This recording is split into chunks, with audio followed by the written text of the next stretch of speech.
The defending NASCAR champion just walked out of the care center and said something that nobody expected him to say, and it changed the whole story of the Atlanta race. SVG started Sunday's Autotrader 400 at Echo Park Speedway in Atlanta from 28th place. After finishing 30th at the Daytona 500 the week before, he was sitting near the very bottom of the championship standings. In 2026, NASCAR only takes the top 16 drivers into the playoffs after 26 races. So for SVG, every single point counts from the very first lap. And he came out swinging. He kept his number 97 Chevrolet clean through stage 1 and kept moving forward.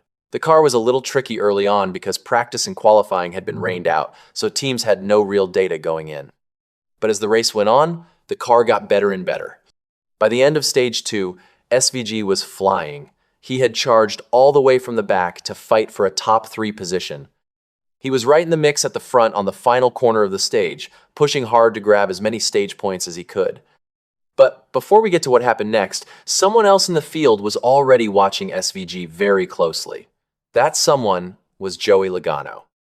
Logano had been running well all day, leading laps and staying in the top 10, but he was keeping his eye on 2 Trackhouse racing cars, SVG's number 97 and rookie Connor Zilisch in the number 88. What he saw made him nervous. During stage 2, Logano went on the radio and said, "The Trackhouse cars are weapons, man. The number 97 and the purple one, they're like, geez. They're going to crash all of us at some point." That is a bold thing to say while you are actually in the middle of a race. Logano was not joking around. He genuinely felt those 2 cars were fast and aggressive enough to cause a big problem. And then it happened, just not in the way Logano probably expected. As SVG drove along the inside of the track, defending champion Kyle Larson came all the way from the top of the track down to the very bottom. Larson was trying to take a shortcut to the stage finish. But SVG was right there.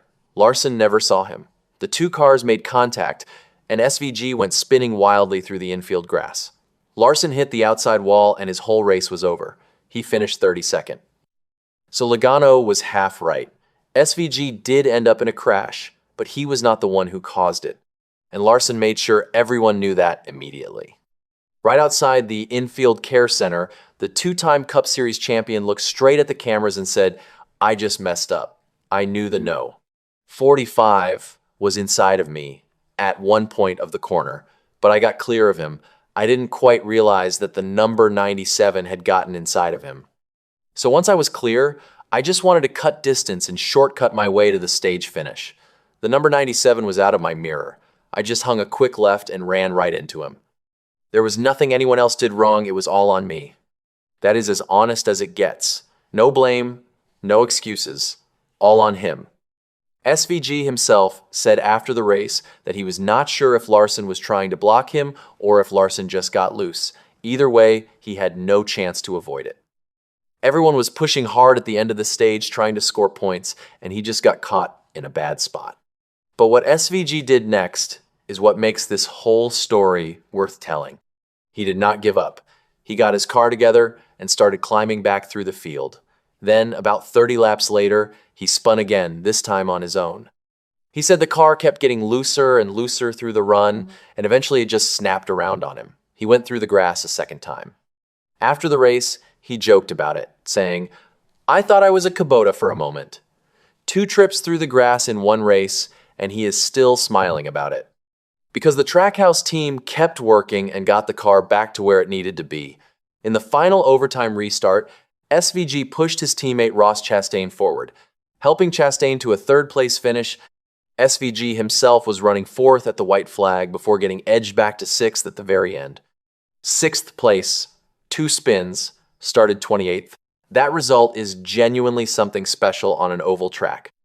The points boost was huge. He jumped from 28th all the way to 16th in the standings. Under NASCAR's 2026 format, that puts him right on the playoff bubble. It is not a safe spot, but it is a completely different picture compared to where he was after Daytona. And the timing is perfect. Next up is Circuit of the Americas, a road course. SVG went 5 for 5 on road courses in Cup Series visits last year. He knows exactly what he is walking into, and right now, the momentum is going exactly the right way.